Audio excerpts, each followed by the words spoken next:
Pasture-raised pork. There's no commercial equivalent to the taste and quality of grass-fed pork. When we first tried KuneKune sausages about a year and a half ago, we knew that this was going to be a breed that we were going to highly consider for our homestead. Their small size, maxing out at about 150 pounds when they go to market, makes them super easy to manage, and the fact that they are an extremely docile breed, as you can tell. Now their diet is mainly grass, making them perfect for a homestead that's trying to be self-sustainable.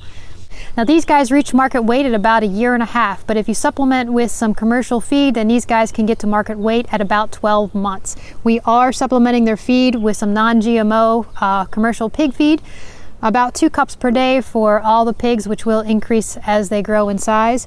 And they also get some vegetable and fruit scraps from our kitchen.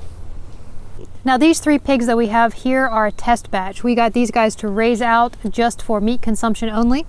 If we decide that we want to continue to raise KuneKune pigs, then sometime next year we will get breeding stock. So the only maintenance that these pigs need is pasture rotation and their hooves trimmed. Now the feeder pigs don't need their hooves trimmed, but if we go with breeding stock, they're going to need to have their hooves trimmed. And as you can tell, they're extremely docile in nature and makes that pretty easy for one person, especially someone of my stature, to be able to manage.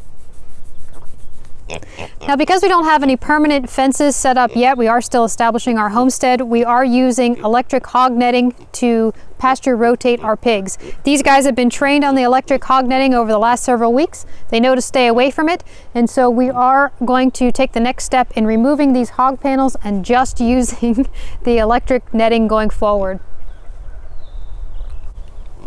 As you can tell, these guys have rooted up this area quite a bit. They have it pretty well mucked up and fertilized.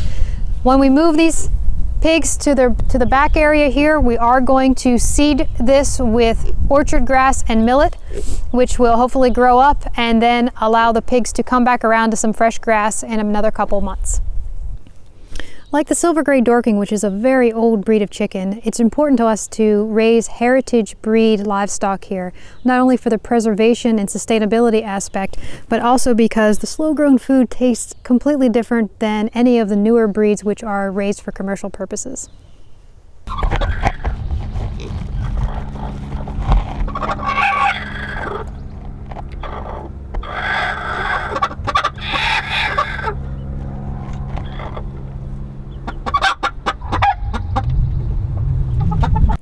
So in order to move these piglets, we're going to set up a second 100-foot hog net behind this one.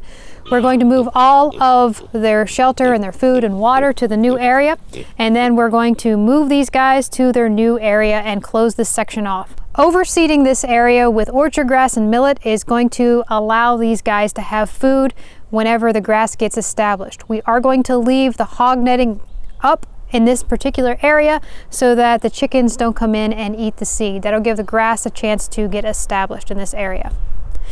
And because the area is well fertilized, this should be really good pasture area for growing grass.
Electric netting can be extremely convenient, especially for temporary and semi-permanent setups.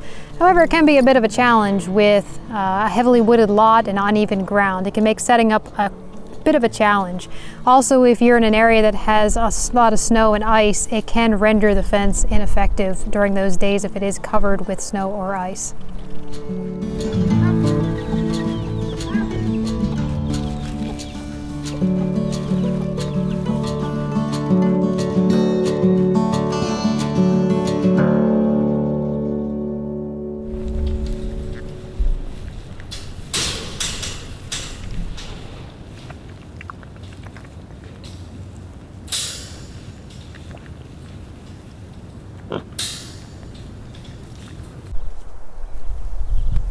So our KuneKune pigs have been moved over to their new pastured area. They seem to be enjoying themselves. There's a little bit of grass in here that they can eat, but for the most part, this area is not a pastured area. We're living in a very wooded area, and this is one way that we are trying to turn it into a pastured area by pasture rotating them and then reseeding the area that they just moved from. The area should be well manured at this point, and so putting seed down should hopefully allow some pasture to grow in this area, and we'll do the same thing whenever we move them from this area.